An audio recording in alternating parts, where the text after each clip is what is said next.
Hi hello everyone, welcome to my channel Srishti tutorial for maths. ನಾನು ಈ ದಿನ 10ನೇ ತರಗತಿಯ ವಿದ್ಯಾರ್ಥಿಗಳಿಗಾಗಿ ಗಣಿತ ವಿಷಯಕ್ಕೆ ಸಂಬಂಧಪಟ್ಟ ಹಾಗೆ 3ನೇ ಪಾಠ 2 ಚರಾಕ್ಷರಗಳಿರುವ ರೇಖಾತ್ಮಕ ಸಮೀಕರಣಗಳ ಜೋಡಿಗಳು ಅಂತಕ್ಕಂಥ ಪಾಠದ ಅಭ್ಯಾಸ 3.2ರಲ್ಲಿ ಬರುವಂತಹ ಎಲ್ಲಾ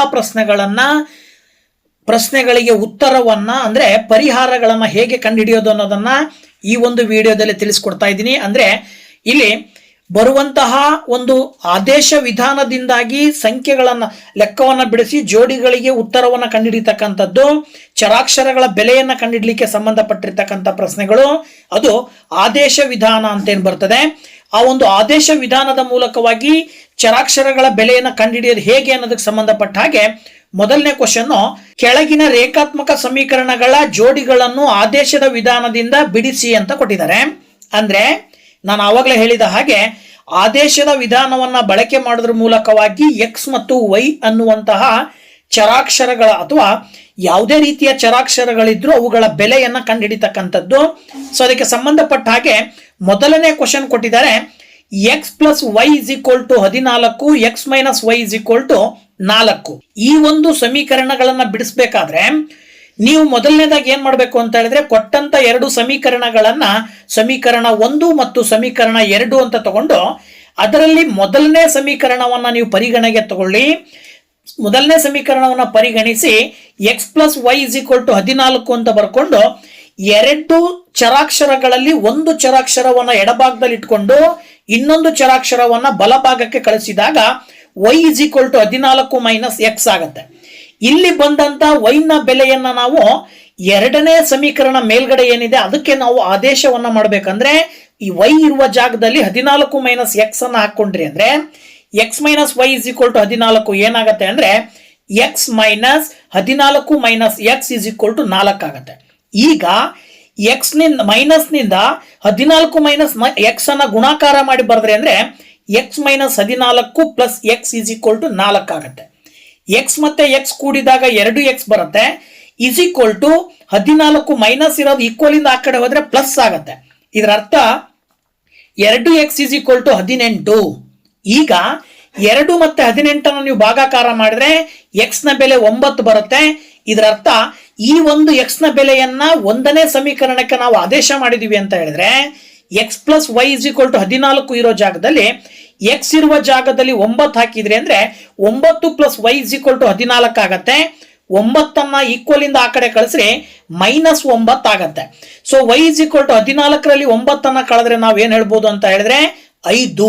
ಈ ರೀತಿನಲ್ಲಿ ಎಕ್ಸ್ ಮತ್ತೆ ವೈ ನ ಬೆಲೆಗಳನ್ನ ನಾವು ಸುಲಭವಾಗಿ ಹೇಳಬಹುದು.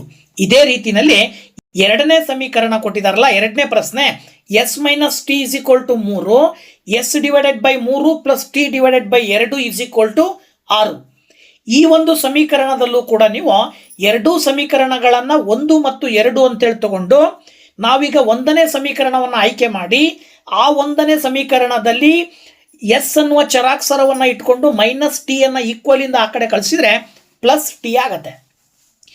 ಈ ಒಂದು ಎಸ್ ನ ಬೆಲೆಯನ್ನ ನೀವು ಏನು ಸಮೀಕರಣ 2ಕ್ಕೆ ಹಾಕಿದಾಗ ಎಸ್ ಇರುವ ಜಾಗದಲ್ಲಿ 3 plus t divided by 3 plus t divided by 2 is equal to 6 ಆಗತ್ತೆ.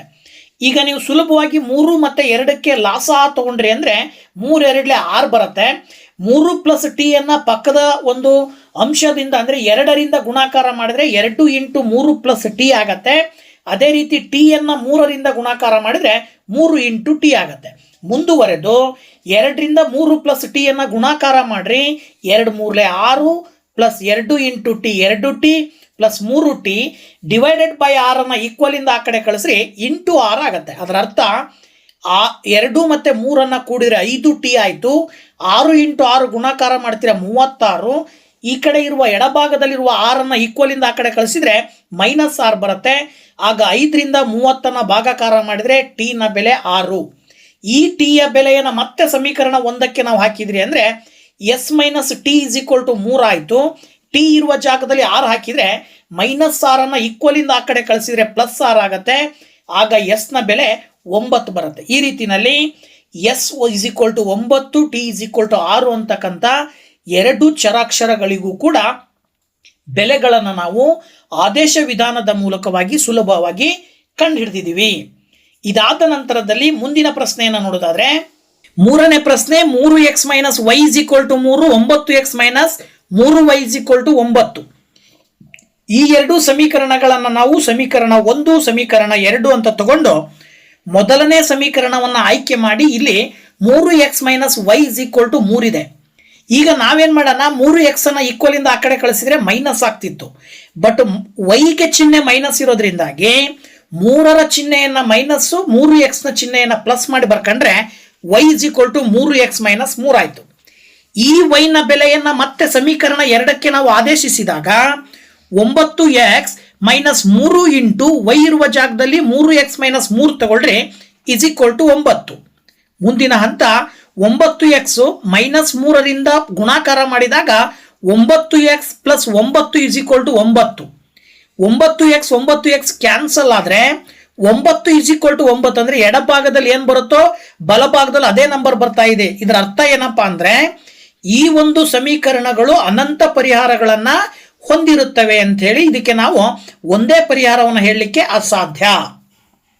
ಮುಂದುವರಿದು 4ನೇ ಪ್ರಶ್ನೆ 0.2x + 0.3y = 1.3.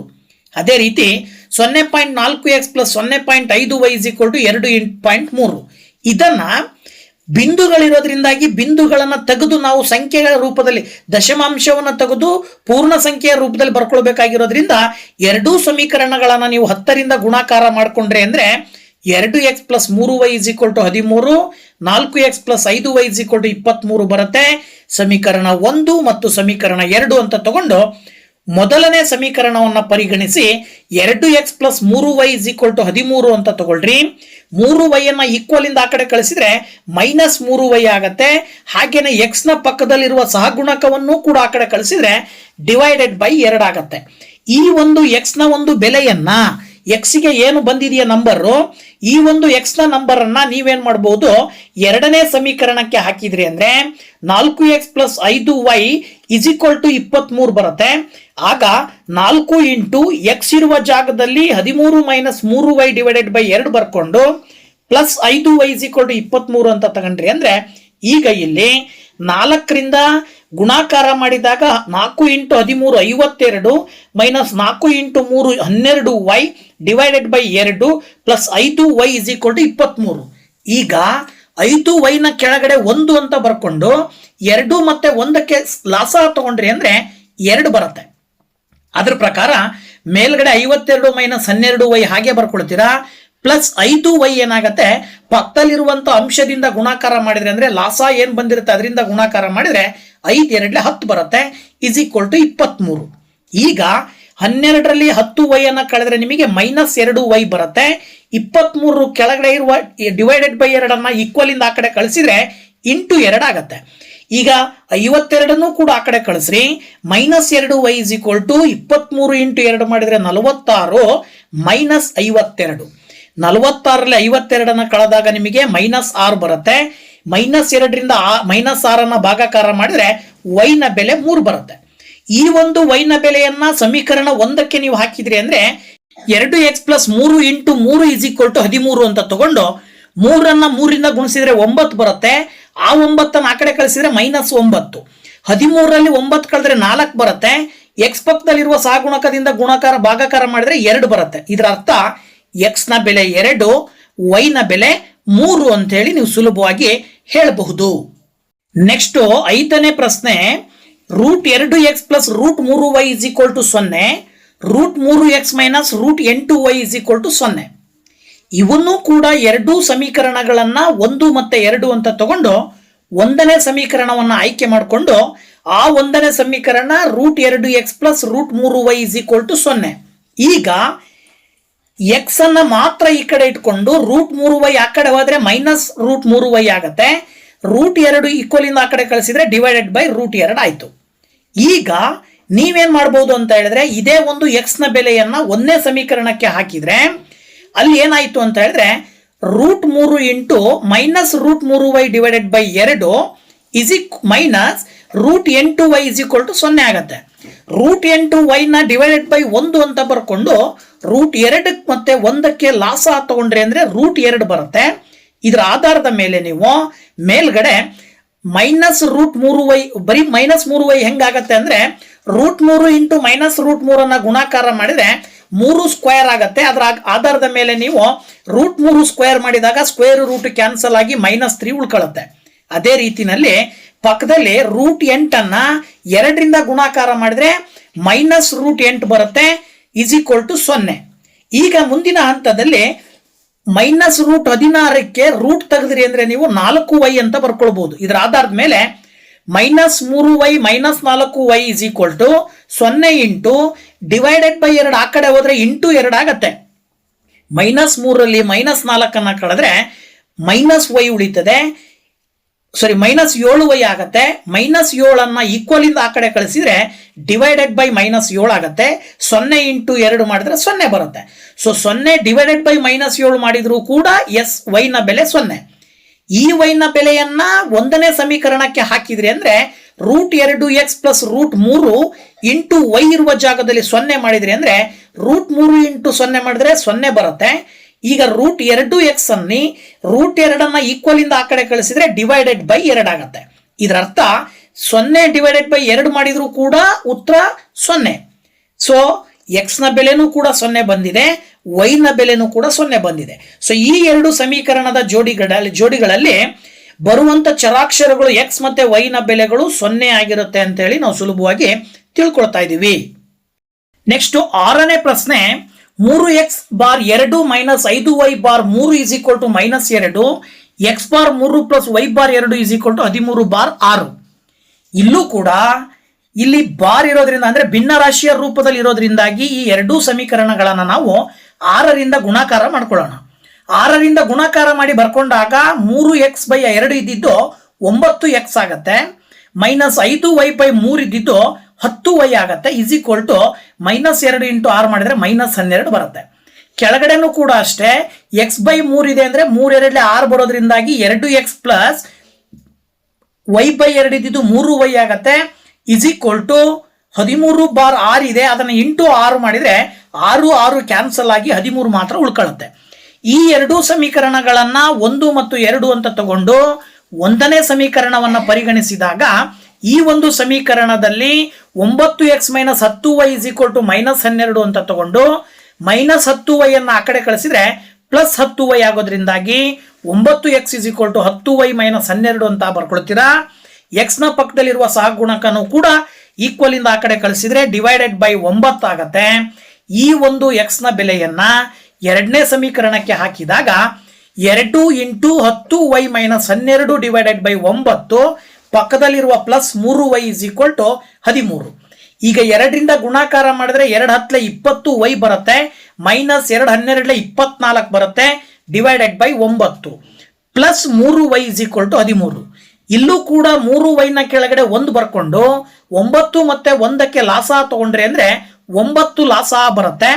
ಇದ್ರ ಪ್ರಕಾರ ಮೇಲ್ಗಡೆ 20y - 24 ಅನ್ನ 1ರಿಂದ ಗುಣಿಸ್ತೀರಾ, ಹಾಗೇನೆ 3ಅನ್ನ 9ರಿಂದ ಗುಣಿಸಿದ್ರೆ 27y ಬರುತ್ತೆ, = 13.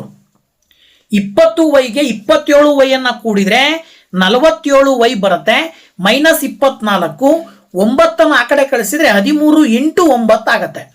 ಈಗ 24ಅನ್ನ ಆ ಕಡೆ ಕಳಿಸ್ರಿ, 13 × 9ರ ಗುಣಲಬ್ಧ 117, ಅದಕ್ಕೆ 24ಅನ್ನ ಕೂಡಿದಾಗ 141 ಬರುತ್ತೆ.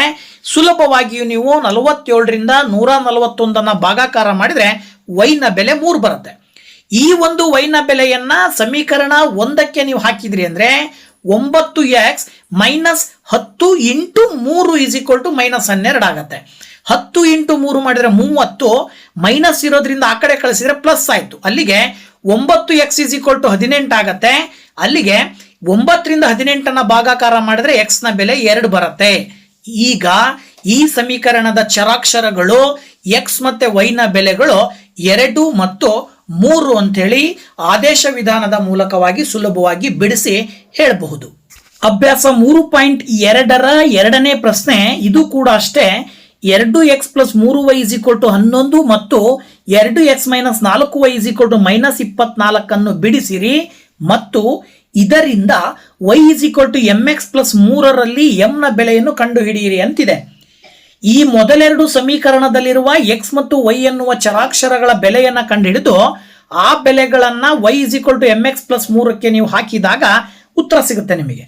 ಅದ್ರ ಪ್ರಕಾರ ಎರಡೂ ಸಮೀಕರಣಗಳು 2x plus 3y 11, 2x minus 4y minus 24 ಸಮೀಕರಣ 1, ಸಮೀಕರಣ 2 ಅಂತ ತಗೊಂಡು ಸಮೀಕರಣ 1 ನಾವು ಪರಿಗಣಿಸಿದಾಗ 2x ಪ್ಲಸ್ 3y 11, ಇಲ್ಲಿ 3y ಆ ಕಡೆ ಹೋದ್ರೆ ಮೈನಸ್ 3y ಆಗತ್ತೆ, x ಪಕ್ಕದಲ್ಲಿರುವ ಸಹಗುಣಕ ಆ ಕಡೆ ಹೋದ್ರೆ ಡಿವೈಡೆಡ್ ಬೈ 2 ಆಗತ್ತೆ. ಇದನ್ನ ಎರಡನೇ ಸಮೀಕರಣಕ್ಕೆ ಆದೇಶ ಮಾಡಿದಾಗ 2 into 11 minus 3y divided by 2 minus 4y minus 24 ಆಗತ್ತೆ. ಈಗ 2ರಿಂದ 11 ಮೈನಸ್ 3y ಅನ್ನ ಗುಣಾಕಾರ ಮಾಡಿ ಬರ್ಕೊಂಡ್ರೆ 22 ಮೈನಸ್ 6y ಬರುತ್ತೆ ಡಿವೈಡೆಡ್ ಬೈ 2.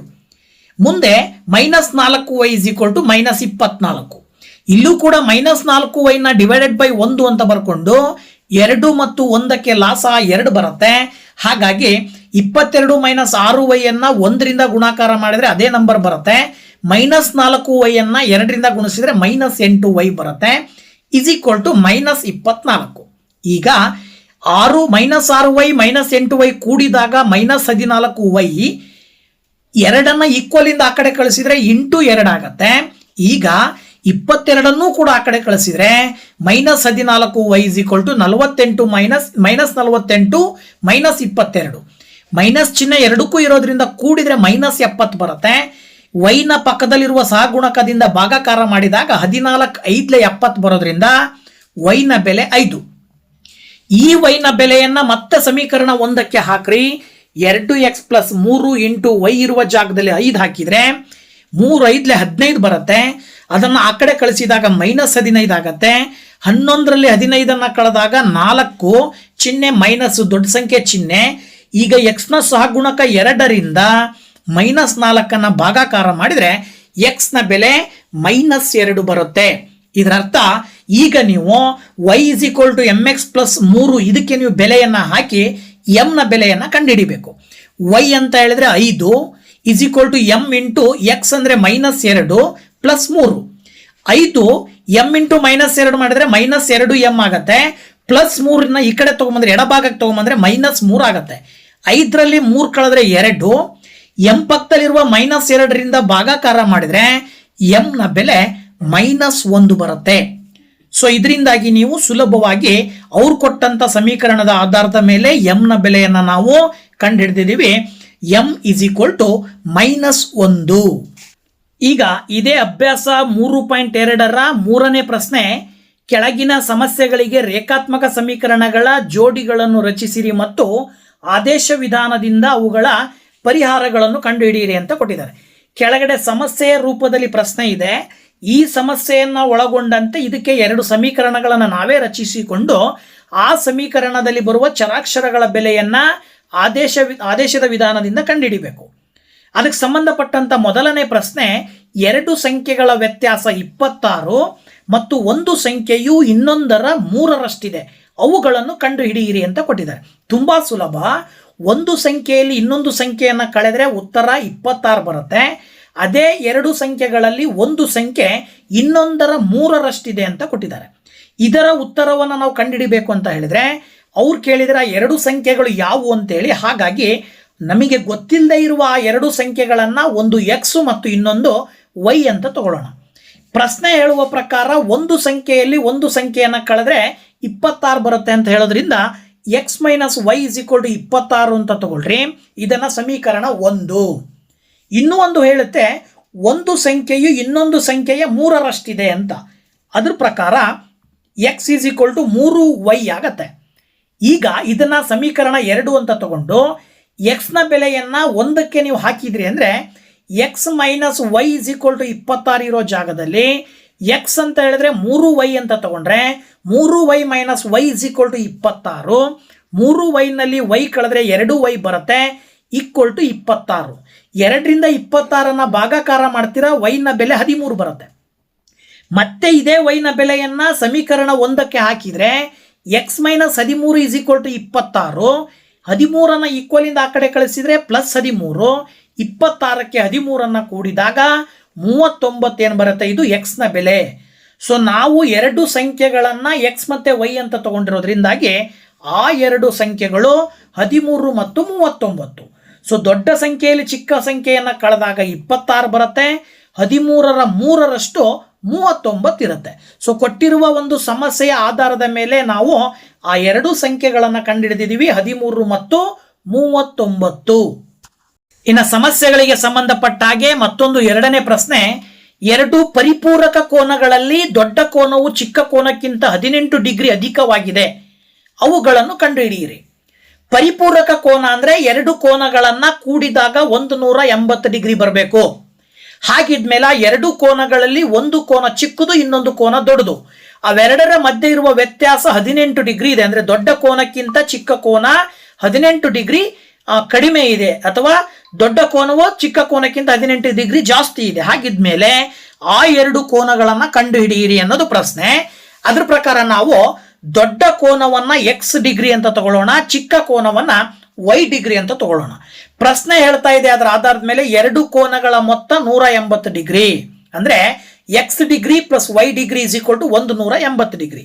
ಈ ಎರಡು ಕೋನಗಳಲ್ಲಿ ಒಂದು ಕೋನದಲ್ಲಿ ಒಂದನ್ನ ಕಳೆದ್ರೆ 18 ಡಿಗ್ರಿ ಅಂತ ಕೊಟ್ಟಿರೋದ್ರಿಂದ X degree minus Y degree is equal to 18 ಅಂತ ತಗೊಂಡು ಈ ಎರಡು ಸಮೀಕರಣಗಳನ್ನ 1 ಮತ್ತೆ 2 ಅಂತ ತಗೊಂಡು ಒಂದನೇ ಸಮೀಕರಣವನ್ನು ನಾವು ಪರಿಗಣಿಸಿದಾಗ x degree plus y degree is equal to 180 degree ಇದೆ.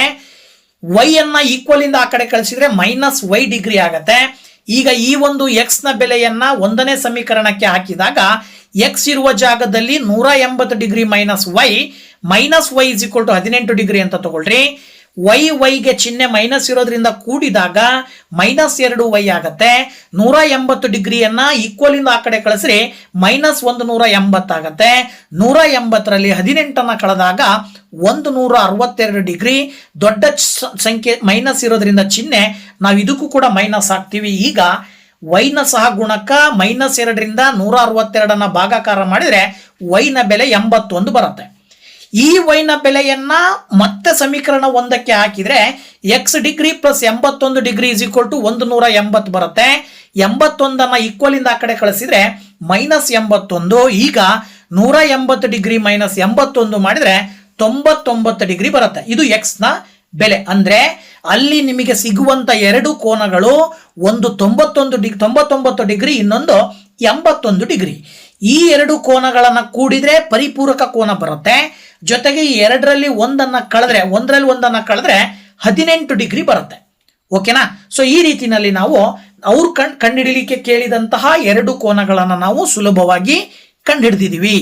ಹಾಗೆ ಮೂರನೇ ಪ್ರಶ್ನೆ ಹೇಳುತ್ತೆ, ಕ್ರಿಕೆಟ್ ತಂಡವೊಂದರ ತರಬೇತುಗಾರ್ತಿಯು 7 ಬ್ಯಾಟ್ಗಳು ಮತ್ತು 6 ಚೆಂಡುಗಳನ್ನು 3800ಕ್ಕೆ ಕೊಳ್ಳುತ್ತಾರೆ. ಆ ಬಳಿಕ 3 ಬ್ಯಾಟ್ಗಳು ಮತ್ತು 5 ಚೆಂಡುಗಳನ್ನು ಅವರು 1750ಕ್ಕೆ ಕೊಳ್ಳುತ್ತಾರೆ. ಪ್ರತಿಯೊಂದು ಬ್ಯಾಟ್ ಮತ್ತು ಪ್ರತಿಯೊಂದು ಚೆಂಡಿನ ಬೆಲೆಗಳನ್ನು ಕಂಡು ಹಿಡಿಯಿರಿ ಅಂತ ಕೊಟ್ಟಿದ್ದಾರೆ. ಇಲ್ಲಿ 7 ಬ್ಯಾಟು 6 ಚೆಂಡು ತಗೊಂಡ್ರು, ಅದಕ್ಕೆ 3800 ರೂಪಾಯಿ ಕೊಟ್ಟರು.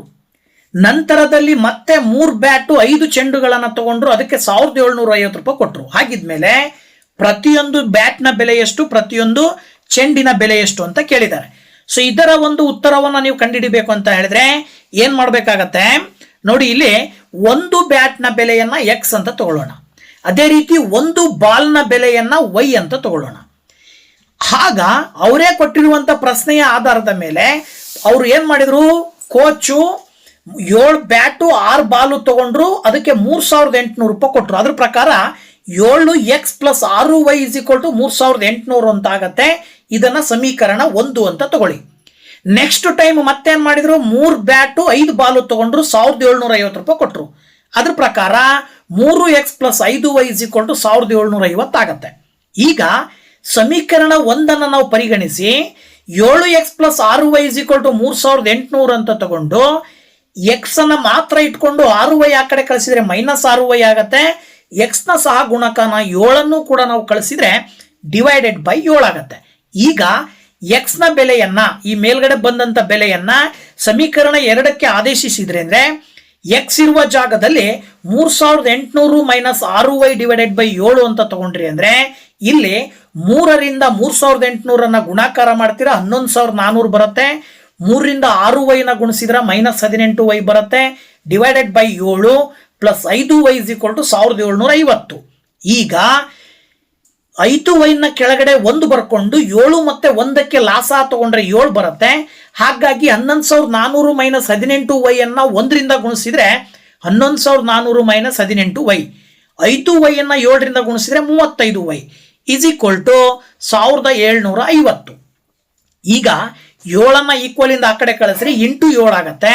11400 ಆ ಕಡೆ ಕಳಿಸ್ರಿ -11400 ಆಗತ್ತೆ. 35ರಲ್ಲಿ 18y ಕಳೆದ್ರೆ 17y ಬರುತ್ತೆ. ಈಗ 1750 ಇಂಟು 7 ಮಾಡ್ತೀರಾ 12250 ಬರುತ್ತೆ. -11400 ಮಾಡಿದ್ರಿ ಅಂದ್ರೆ 850 ಬರುತ್ತೆ. ಈಗ 17ರಿಂದ 850 ಭಾಗಾಕಾರ ಮಾಡಿದ್ರೆ y ನ ಬೆಲೆ 50. ಈ y ನ ಬೆಲೆಯನ್ನ ಮತ್ತೆ ಸಮೀಕರಣ 1ಕ್ಕೆ ಆದೇಶಿಸಿದ್ರಿ ಅಂದ್ರೆ 7x + 6 × 50 = 3800. ಇದ್ರ ಪ್ರಕಾರ 7x = 3800. 6 × 50 ಮಾಡಿದ್ರೆ 300 ಬರುತ್ತೆ. ಅದನ್ನ ಈಕ್ವಲ್ ಇಂದ ಆ ಕಡೆ ಕಳಿಸಿದ್ರೆ -300 ಆಯ್ತು. ಈಗ ನೀವೇನ್ ಮಾಡ್ಬೇಕಾಗತ್ತೆ ಅಂದ್ರೆ 3800ರಲ್ಲಿ 300 ಕಳೆದ್ರೆ 3500 ಬರುತ್ತೆ. 3500 7ರಿಂದ ಭಾಗಾಕಾರ ಮಾಡಿದ್ರೆ x ನ ಬೆಲೆ 500 ಬರುತ್ತೆ. ಇದರ ಅರ್ಥ ಏನಪ್ಪಾ ಅಂದ್ರೆ x ನಾವು ಬ್ಯಾಟ್ ಅಂತ ತಗೊಂಡಿರೋದ್ರಿಂದ ಒಂದು ಬ್ಯಾಟ್ ನ ಬೆಲೆ 500 ರೂಪಾಯಿ. y ನಾವು ಬಾಲ್ ಅಂತ ತಗೊಂಡಿರೋದ್ರಿಂದ ಒಂದು ಬಾಲ್ ನ ಬೆಲೆ 50 ರೂಪಾಯಿ. ಸೊ ನಮಗೆ ಬ್ಯಾಟ್ ಮತ್ತೆ ಬಾಲ್ ನ ಬೆಲೆ, ಪ್ರತಿಯೊಂದು ಬ್ಯಾಟ್ ನ ಬೆಲೆ ಮತ್ತು ಪ್ರತಿಯೊಂದು ಬಾಲ್ ನ ಬೆಲೆ ಕೇಳಿರೋದ್ರಿಂದ ನಾವು ಸುಲಭವಾಗಿ ಹೇಳ್ಬೋದು ಬ್ಯಾಟ್ ನ ಬೆಲೆ 500 ರೂಪಾಯಿ, ಬಾಲ್ ನ ಬೆಲೆ 50 ರೂಪಾಯಿ. ಇನ್ನು 4ನೆಯ ಸಮಸ್ಯೆ, ಇದು ಕೂಡ ಏನ್ ಹೇಳ್ತಾ ಇದೆ ಅಂದ್ರೆ ಒಂದು ನಗರದಲ್ಲಿ ಟ್ಯಾಕ್ಸಿ ಬಾಡಿಗೆಯು 2 ಭಾಗಗಳಿಂದ ಕೂಡಿದೆ. ಮೊದಲನೆಯದು ನಿಗದಿತ ಬಾಡಿಗೆ ಮತ್ತು ಎರಡನೆಯದು ಚಲಿಸಿದ ದೂರಕ್ಕೆ ಅನುಗುಣವಾಗಿ ಬಾಡಿಗೆ. ಇವೆರಡನ್ನ ಸೇರಿಸಿ ಒಟ್ಟು ಬಾಡಿಗೆ ಎನ್ನುತ್ತೇವೆ. ಒಟ್ಟು ಬಾಡಿಗೆಯು 10 ಕಿಲೋಮೀಟರ್ ಪ್ರಯಾಣಕ್ಕೆ 105 ಮತ್ತು 15 ಕಿಲೋಮೀಟರ್ ಪ್ರಯಾಣಕ್ಕೆ 155. ಹಾಗಾದರೆ ನಿಗದಿತ ಬಾಡಿಗೆ ಮತ್ತು ಪ್ರತಿ ಕಿಲೋಮೀಟರ್ನ ಪ್ರಯಾಣಕ್ಕೆ ಬಾಡಿಗೆ ದರಗಳನ್ನು ಕಂಡುಹಿಡಿಯಿರಿ. ಒಬ್ಬ ವ್ಯಕ್ತಿಯು 25 ಕಿಲೋಮೀಟರ್ ದೂರವನ್ನು ಪ್ರಯಾಣಿಸಿದರೆ ನೀಡಬೇಕಾದ ಒಟ್ಟು ಬಾಡಿಗೆಯನ್ನು ಕಂಡುಹಿಡಿಯಿರಿ ಅಂತಿದೆ. ಪ್ರಶ್ನೆಯ ಪ್ರಕಾರ ಟ್ಯಾಕ್ಸಿ ಡ್ರೈವರ್ ಏನ್ ಮಾಡ್ತಾರೆ ಅಂದ್ರೆ ಒಂದು ಫಿಕ್ಸ್ಡ್ ರೇಟ್ ಅನ್ನ ಮಾಡಿರ್ತಾರೆ. 1 ಕಿಲೋಮೀಟರ್ ಹೋದ್ರೆ 2 ಕಿಲೋಮೀಟರ್, ಎಷ್ಟೇ ಕಿಲೋಮೀಟರ್ ಹೋದ್ರೂ ಅವರು ಒಂದು ಫಿಕ್ಸ್ ರೇಟು. ಆ ಫಿಕ್ಸ್ ರೇಟಿನ ಜೊತೆಗೆ ಮತ್ತೇನ್ ಮಾಡ್ತಾರೆ ಅಂದ್ರೆ ಅವ್ರು ಎಷ್ಟು ಕಿಲೋಮೀಟರ್ ತಲುಪ್ತಾರೋ, ಎಷ್ಟು ಕಿಲೋಮೀಟರ್ ಟ್ರಾವೆಲ್ ಮಾಡ್ತಾರೋ ಅದಕ್ಕೆ 1 ಕಿಲೋಮೀಟರ್ಗೆ ಇಷ್ಟು ರೂಪಾಯಿ ಅಂತೇಳಿ ಮತ್ತೆ ಎಕ್ಸ್ಟ್ರಾ ದುಡ್ಡನ್ನ ಕಲೆಕ್ಟ್ ಮಾಡ್ತಾರೆ. ಎರಡನ್ನ ಸೇರಿ ಅವರು ಟ್ಯಾಕ್ಸಿ ಅವ್ರು ಏನ್ ಮಾಡ್ತಾರೆ, ಬಾಡಿಗೆಯನ್ನ ಹೇಳ್ತಾರೆ. ಹಾಗಿದ್ಮೇಲೆ ಅವ್ರು ಕೇಳಿರೋದು ಏನು, ನಿಗದಿತ ಬಾಡಿಗೆ ಎಷ್ಟು ಮತ್ತೆ ಚಲಿಸುವ ದೂರಕ್ಕನುಗುಣವಾಗಿ ತೆಗೆದುಕೊಳ್ಳುವ ಬಾಡಿಗೆ ಎಷ್ಟು ಅಂತ ಕೇಳಿದ್ದಾರೆ. ಸೊ ಈ ಒಂದು ಪ್ರಶ್ನೆಯನ್ನ ನೀವು ಸುಲಭವಾಗಿ ಹೇಗೆ ಹೇಳ್ಬೋದು ಅಂತ ಹೇಳಿದ್ರೆ, ನೀವು ಏನ್ ಮಾಡ್ಬೇಕಪ್ಪ ಇಲ್ಲಿ ಅಂತ ಹೇಳಿದ್ರೆ, ನಿಗದಿತ ಬಾಡಿಗೆಯನ್ನ ನಾವು x ಅಂತ ತಗೊಳ್ಳೋಣ, ಜೊತೆಗೆ ದೂರಕ್ಕೆ ಅನುಗುಣವಾಗಿ ತೆಗೆದುಕೊಳ್ಳುವ ಬಾಡಿಗೆಯನ್ನ ನಾವು y ಅಂತ ತಗೊಳ್ಳೋಣ. ಆಗ ಏನಾಗತ್ತಪ್ಪ ಅಂತ ಹೇಳಿದ್ರೆ, ಅದು ನೋಡಿ ಇಲ್ಲಿ ನಿಗದಿತ ಬಾಡಿಗೆಯ ಜೊತೆಗೆ ಮೊದಲಿಗೆ ಅವನು ಏನ್ ಮಾಡಿದ್ದಾನೆ, 10 ಕಿಲೋಮೀಟರ್ ಹೋಗಿದ್ದಾನೆ ಒಬ್ಬ ಅಂದ್ರೆ ಎಕ್ಸಿಗೆ ಪ್ಲಸ್ 10 ಇಂಟು ಪ್ರತಿ ಕಿಲೋಮೀಟರ್ ತೆಗೆದುಕೊಳ್ಳುವ ಬಾಡಿಗೆ y ಅನ್ನ ಸೇರಿಸಬೇಕಾಗತ್ತೆ. ಅಂದ್ರೆ ಅದರ ಪ್ರಕಾರ ಏನಾಯ್ತು, x + 10y = ಏನ್ ಬರುತ್ತೆ, 105 ಅಂತ ತಗೊಳ್ಬೇಕಾಗತ್ತೆ. ಅದೇ ರೀತಿನಲ್ಲಿ ಮತ್ತೊಂದು ಬಾರಿ ಏನಾಗತ್ತೆ ಅಂದ್ರೆ 15 ಕಿಲೋಮೀಟರ್ ಕ್ರಮಿಸಿದಾನೆ ಇನ್ನೊಬ್ಬ ಅಂದ್ರೆ ನಿಗದಿತ ಬಾಡಿಗೆ x ಪ್ಲಸ್ ಅದಕ್ಕೆ 15 ಇಂಟು y ಮಾಡಿದ್ರೆ 155 ಬರುತ್ತೆ ಅಂತ ಅರ್ಥ. ಈ ಎರಡು ಸಮೀಕರಣಗಳನ್ನ 1 ಮತ್ತು 2 ಅಂತ ತಗೊಂಡು 1ನೇ ಸಮೀಕರಣವನ್ನು ನಾವು ಪರಿಗಣಿಸಿದ್ರಿ ಅಂದ್ರೆ x + 10y = 105 ಆಗತ್ತೆ. ಇಲ್ಲಿ 10y ಆ ಕಡೆ ಕಳಿಸಿದ್ರೆ -10y ಆಗತ್ತೆ. ಈ ಒಂದು x ನ ಬೆಲೆಯನ್ನ 2ನೇ ಸಮೀಕರಣಕ್ಕೆ ಹಾಕ್ರಿ. x ಅಂದ್ರೆ 105 - 10y ಪ್ಲಸ್ 15y = 155. 10y ನಲ್ಲಿ 15y ನಾವು ಕಳೆದ್ವಿ ಅಂದ್ರೆ 5y ಉಳಿತದೆ.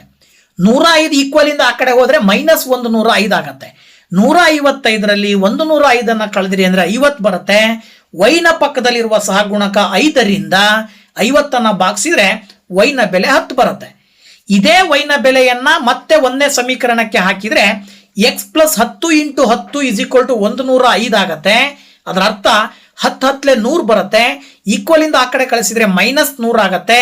105ರಲ್ಲಿ 100 ಕಳೆದ್ರೆ ಎಕ್ಸ್ ನ ಬೆಲೆ 5 ಬರುತ್ತೆ. ಇದರ ಅರ್ಥ ನಿಗದಿತ ಬಾಡಿಗೆ 5 ರೂಪಾಯಿ, ಅದ್ರ ಜೊತೆಗೆ 1 ಕಿಲೋಮೀಟರ್ಗೆ ಪ್ರತಿ ಕಿಲೋಮೀಟರ್ಗೆ 10 ರೂಪಾಯಿ ಜಾಸ್ತಿ ಮಾಡ್ತಾ ಹೋಗ್ತಾರೆ ಅಂತ ಅರ್ಥ. ಇದ್ರ ಪ್ರಕಾರ 25 ಕಿಲೋಮೀಟರ್ ಕ್ರಮಿಸಿದ್ರೆ ಒಬ್ಬ ವ್ಯಕ್ತಿ ಅವನು ಎಷ್ಟು ದುಡ್ಡು ಕೊಡಬೇಕಾಗತ್ತೆ ಅಂದ್ರೆ, ಕೊಟ್ಟಿರುವ ಸಮೀಕರಣದ ಆಧಾರದ ಮೇಲೆ ಇಲ್ಲೂ ಕೂಡ x + 25y ಅಂತ ತಗೊಳ್ಬೇಕು. x ಅಂದ್ರೆ 5 + 25 ಇಂಟು y ಅಂದ್ರೆ 10. ಅಲ್ಲಿಗೆ 5 + 25 ಇಂಟು 10 ಮಾಡಿದ್ರೆ 250 ಬರುತ್ತೆ. ಆಗ 5 + 250 ಮಾಡಿದ್ರಿ ಅಂದ್ರೆ 255 ಬರುತ್ತೆ. ಈ 255 ರೂಪಾಯಿಗಳನ್ನ 25 ಕಿಲೋಮೀಟರ್ ಕ್ರಮಿಸಿದಂತ ಒಬ್ಬ ವ್ಯಕ್ತಿ ಟ್ಯಾಕ್ಸಿ ಡ್ರೈವರ್ಗೆ ಕೊಡಬೇಕಾಗತ್ತೆ. ಓಕೆನಾ? ಹಾಗೆ 5ನೇ ಪ್ರಶ್ನೆ ಬಂದ್ಬಿಟ್ಟು, ಒಂದು ಭಿನ್ನ ರಾಶಿಯ ಅಂಶ ಮತ್ತು ಛೇದಗಳೆರಡಕ್ಕೂ 2 ಸೇರಿಸಿದರೆ ಆ ಭಿನ್ನ ರಾಶಿಯು 11ನೇ 9 ಆಗುತ್ತದೆ. ಅದೇ ಅಂಶ ಮತ್ತು ಛೇದಗಳೆರಡಕ್ಕೂ 3 ಸೇರಿಸಿದರೆ ಅದು 6ನೇ 5 ಆಗುತ್ತದೆ. ಆ ಭಿನ್ನ ರಾಶಿಯನ್ನು ಕಂಡುಹಿಡಿಯಿರಿ. ತುಂಬಾ ಸುಲಭವಾಗಿರ್ತಕ್ಕಂಥದ್ದು. ನಾವು ಈ ಒಂದು ಪ್ರಶ್ನೆಯನ್ನ ಕಂಡು ಹಿಡಿಬೇಕು ಅಂತ ಹೇಳಿದ್ರೆ, ಈ ಪ್ರಶ್ನೆಗೆ ಉತ್ತರವನ್ನ ಹೇಳಬೇಕು ಅಂತ ಹೇಳಿದ್ರೆ, ನಮಗೆ ಕಂಡುಹಿಡಿಯ ಕೇಳಿರುವಂತಹ ಭಿನ್ನ ರಾಶಿಯನ್ನ ನಾವು x/y ಅಂತ ತಗೊಳ್ಬೇಕಾಗತ್ತೆ. ಈ x/1y ಅಂತಕ್ಕಂಥ ಒಂದು ಭಿನ್ನ ರಾಶಿಯನ್ನ ಆಯ್ಕೆ ಮಾಡಿಕೊಂಡು ಇದಕ್ಕೆ ನಾವು ಮುಂದುವರೆದು ಏನ್ ಮಾಡಬಹುದು, ಪ್ರಶ್ನೆ ಏನ್ ಹೇಳುತ್ತಪ್ಪ ಅಂತ ಹೇಳಿದ್ರೆ, ಭಿನ್ನ ರಾಶಿಯ ಅಂಶ ಮತ್ತು ಛೇದಗಳೆರಡಕ್ಕೂ +2 ಸೇರಿಸಿದ್ರೆ 11ನೇ 9 ಬರುತ್ತೆ. ಅದೇ ರೀತಿ ಇನ್ನೊಂದು ಏನ್ ಹೇಳುತ್ತೆ, ಇದನ್ನ ನಾವು ಕ್ರಾಸ್ ಮಾಡಿ ಓರೆ ಗುಣಾಕಾರ ಮಾಡಿ ಬರೆದಾಗ x + 2 ಇಂಟು 11 ಮಾಡಿದ್ರಿ ಅಂದ್ರೆ 11 ಇಂಟು x + 2 ಆಗತ್ತೆ. 9 ಇಂಟು y + 2 ಮಾಡ್ರಿ. ಈಗ 11 into x 11x + 11 into 2 22 is equal to 9 into y 9y + 9 into 2 18. ಈಗ ಚರಾಕ್ಷರಗಳನ್ನ ಒಂದ್ ಕಡೆ ತಗೊಂಡು ಸ್ಥಿರ ಸಂಖ್ಯೆಗಳನ್ನ ಆ ಕಡೆ ಕಳಿಸಿದ್ರೆ 11x - 9y is equal to 18 - 22 ಆಗುತ್ತೆ. 18ರಲ್ಲಿ 22 ಕಳೆದಾಗ -4 ಬರುತ್ತೆ. ಇದನ್ನ ಸಮೀಕರಣ 1 ಅಂತ ತಗೊಳ್ರಿ. ಅದೇ ಮತ್ತೊಂದು ಸನ್ನಿವೇಶ ಏನ್ ಹೇಳ್ತಾರೆ, ಅದೇ ಭಿನ್ನ ರಾಶಿಗೆ ಅಂಶ ಮತ್ತು ಛೇದಗಳೆರಡಕ್ಕೂ ಕೂಡ 3 ಕೂಡಿದ್ರೆ 6ನೇ 5 ಬರುತ್ತೆ. ಸೊ ಈ ರೀತಿ ಬರ್ಕೊಂಡು ಇದನ್ನು ಕೂಡ ಓರೆ ಗುಣಾಕಾರ ಮಾಡಿದಾಗ x + 3 into 6 is equal to 5 into y + 3 ಮಾಡಿದ್ರೆ 6x + 6 3 18 is equal to 5y + 5 3 15. ಇಲ್ಲೂ 6x - 5y ಒಂದ್ ಕಡೆ ಬರ್ಕೊಂಡು 15 + 8 18 ಆ ಕಡೆ ಹೋದ್ರೆ ಮೈನಸ್ ಆಗೋದ್ರಿಂದ 6x - 5y is equal to -3. ಇಲ್ಲಿ ಇದನ್ನ ಸಮೀಕರಣ 2 ಅಂತ ತಗೊಂಡು ಮೊದಲನೇದಾಗಿ ಸಮೀಕರಣ 1 ನಾವು ಪರಿಗಣಿಸಿ 11x - 9y is equal to -4ರಲ್ಲಿ x ಮಾತ್ರ ಇಟ್ಕೊಂಡು -9y ಆ ಕಡೆ ಹೋದ್ರೆ +9y ಆಗತ್ತೆ. x ನ ಸಹ ಗುಣಕ 11 ಆ ಕಡೆ ಹೋದ್ರೆ /11 ಆಗತ್ತೆ. ಈಗ ಈ ಒಂದು x ನ ಬೆಲೆಯನ್ನ 1ನೇ ಸಮೀಕರಣಕ್ಕೆ ಹಾಕಿದಾಗ, ಎರಡನೇ ಸಮೀಕರಣಕ್ಕೆ ಹಾಕಿದಾಗ 6 into -4 + 9y /11 -5y is equal to -3. -5y ನ ಮತ್ತೆ /1 ಅಂತ ತಗೊಂಡು 11 ಮತ್ತೆ 1ಕ್ಕೆ ಲಾಸ 11 ಬರುತ್ತೆ. 6ರಿಂದ -4 + 9y ಅನ್ನ ಗುಣಾಕಾರ ಮಾಡಿ ಬರ್ಕೊಂಡ್ರೆ -24 + 54y ಆಗತ್ತೆ. ಹಾಗೆ -5y ಅನ್ನ 11ರಿಂದ ಗುಣಾಕಾರ ಮಾಡ್ರಿ, -55y ಇಸ್ ಈಕ್ವಲ್ ಟು -3. ಈಗ 11 ಆ ಕಡೆ ಹೋದ್ರೆ ಇಂಟು 11 ಆಗತ್ತೆ, -24 ಆ ಕಡೆ ಹೋದ್ರೆ +24 ಆಗತ್ತೆ. 54y -55y ಕಳೆದ್ರೆ -y ಉಳ್ಕೊಳ್ಳುತ್ತೆ. ಅಲ್ಲಿಗೆ 11 ಇಂಟು 3 ಮಾಡಿದ್ರೆ 33. 33ಕ್ಕೆ ನೀವೇನ್ ಮಾಡ್ಬೇಕಾಗತ್ತೆ, 24 ಕಳಿಬೇಕು. ಯಾಕೆಂದ್ರೆ 3 ಪಕ್ಕ ಚಿಹ್ನೆ ಮೈನಸ್ ಇರೋದ್ರಿಂದ 33ರಲ್ಲಿ 24 ಕಳೆದ್ರೆ y ನ ಬೆಲೆ 9 ಬರುತ್ತೆ. ಈ y ನ ಬೆಲೆಯನ್ನ ಸಮೀಕರಣ 1ಕ್ಕೆ ಹಾಕಿದ್ರಿ ಅಂದ್ರೆ 11x - 9 into 9 is equal to -4 ಆಗತ್ತೆ. 9 ಇಂಟು 9 81 ಈಕ್ವಲ್ ಇಂದ ಆ ಕಡೆ ಹೋದ್ರೆ +81. 81ರಲ್ಲಿ -4 ಕಳೆದ್ರೆ 77 ಬರುತ್ತೆ. x ನ ಸಹ ಗುಣಕ 11ರಿಂದ 77 ಭಾಗಾಕಾರ ಮಾಡ್ರಿ, x ನ ಬೆಲೆ 7 ಬರುತ್ತೆ. ಅಲ್ಲಿಗೆ ನಾವು ತಗೊಂಡಂತಹ ಭಿನ್ನ ರಾಶಿ x/y, ಅದ್ರ ಪ್ರಕಾರ ನಾವು ಕಂಡುಹಿಡಿಬೇಕಾಗಿರುವ ಸಮೀಕರಣ ಭಿನ್ನ ರಾಶಿ ಏನ್ ಬರುತ್ತಪ್ಪ ಅಂತ ಹೇಳಿದ್ರೆ 9ನೇ ಏಳು ಬರುತ್ತೆ. ಓಕೆನಾ? ಸೊ ಇದರ ಆಧಾರದ ಮೇಲೆ ನಾವು ಸುಲಭವಾಗಿ ಉತ್ತರವನ್ನ ಹೇಳ್ತಾ ಇದ್ದೀವಿ. ಮುಂದುವರೆದು ಅಭ್ಯಾಸ 3.2ರ ಕೊನೆಯ ಪ್ರಶ್ನೆ, 5 ವರ್ಷಗಳ ಬಳಿಕ ಜೇಕಬ್ ರ ವಯಸ್ಸು ಅವರ ಮಗನ ವಯಸ್ಸಿನ 3ರಷ್ಟಾಗುತ್ತದೆ. 5 ವರ್ಷಗಳ ಹಿಂದೆ ಜೇಕಬ್ ರ ವಯಸ್ಸು ಅವರ ಮಗನ ವಯಸ್ಸಿನ 7ರಷ್ಟಿತ್ತು. ಅವರಿಬ್ಬರ ಈಗಿನ ವಯಸ್ಸು ಎಷ್ಟು ಅಂತ ಕೇಳಿದ್ದಾರೆ.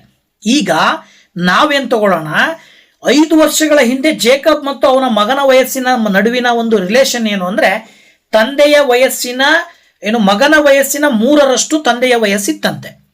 ಅದೇ ಮುಂದಿನ 5 ವರ್ಷದ ನಂತರದ 5 ವರ್ಷಗಳ ಹಿಂದೆ ಏನಾಗತ್ತಂತೆ, ಮಗನ ವಯಸ್ಸಿನ 7ರಷ್ಟು ತಂದೆಯ ವಯಸ್ಸಿತ್ತು ಅಂತ ಕೊಟ್ಟಿದ್ದಾರೆ. ಹಾಗಿದ್ಮೇಲೆ ಈಗಿನ ಜೇಕಬ್ನ ವಯಸ್ಸೆಷ್ಟು ಮತ್ತು ಅವನ ಮಗನ ವಯಸ್ಸೆಷ್ಟು ಅಂತ ಕೇಳಿದ್ದಾರೆ. ಈಗ ನಾವು ಜೇಕಬ್ನ ವಯಸ್ಸನ್ನ ಎಕ್ಸ್ ಅಂತ ತಗೊಳ್ಳೋಣ, ಹಾಗೇನೆ ಮಗನ ವಯಸ್ಸನ್ನ ವೈ ಅಂತ ತಗೊಳ್ಳೋಣ. ಈಗಿನ ವಯಸ್ಸುಗಳನ್ನ ನಾವು ತಗೊಂಡ್ರೆ ಪ್ರಶ್ನೆ ಹೇಳುವ ಪ್ರಕಾರವಾಗಿ 5 ವರ್ಷದ ನಂತರ ಅಂತ ಹೇಳಿದ್ರೆ ಜೇಕಬ್ನ ವಯಸ್ಸು ಎಕ್ಸಿಗೆ +5 ಸೇರಿಸಬೇಕು. ಅದು ಯಾವುದಕ್ಕೆ ಸಮ ಇರುತ್ತಂತೆ, ಮಗನ ವಯಸ್ಸು 5 ವರ್ಷಗಳ ನಂತರ y +5 ಆಗತ್ತೆ, ಅದರ 3ರಷ್ಟು ಅಂತ ಕೊಟ್ಟಿದ್ದಾರೆ. ಅದೇ ರೀತಿ ಆಗ ನೀವು x + y ಏನಾಗತ್ತೆ, 3 × y +15 ಆಗತ್ತೆ. 3y ಈ ಕಡೆ ತಗೊಳ್ರಿ, 5 ಆ ಕಡೆ ಕಳಿಸಿದ್ರೆ x - 3y 15ರಲ್ಲಿ 5 ಕಳೆದ್ರೆ 10 ಬರುತ್ತೆ. ಇದನ್ನ ಸಮೀಕರಣ 1 ಅಂತ ತಗೊಳ್ರಿ.